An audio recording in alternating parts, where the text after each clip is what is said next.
Madam ఒకటి madam, ఇప్పుడు వాళ్ళు అంటున్నారు కదా, ఎవరినైనా ప్రేమిస్తే ఆస్తి వాళ్ళు తీసుకుని పోతే వాళ్ళ ఆస్తి వాడికి పోద్దని అంటున్నారు కదా.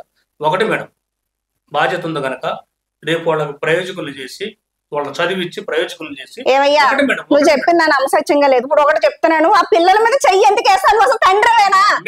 నువ్వు తండ్రివేనా అంటే నువ్వు పిల్ల తండ్రి కాబట్టి పిల్లల మీద చెయ్యేస్తావు? లేదు లేదు మేడం, ఆ బిడ్డల సొంత బిడ్డల మీద ఆ పిల్లలు ఎందుకు ఆ మాట చెప్తారు? ఇప్పుడు నువ్వు వేరేగా అయితే వాళ్ళు చెప్పకపోను, వాళ్ళు ఏమంటున్నారు? అసహ్యంగా మేము చేతులు వేస్తున్నాడు. ఏ ఆడపిల్ల ఎవరికి చెప్పుకుంటదయ్యా? తల్లి లేదు, తండ్రిగా నువ్వు ఉన్నావు, నువ్వేం చెయ్యాలి వాళ్ళకి?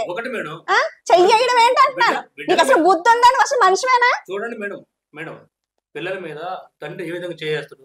ఒక బిడ్డల్ని కాపాడుకుంటూ అమ్మ ఇట్లా కాదురా, ఈ విధంగా ఇట్లా బాగోవాలరా అని చెప్పేసి ఆ విధంగా అంటే వాళ్ళు చేస్తున్నాడు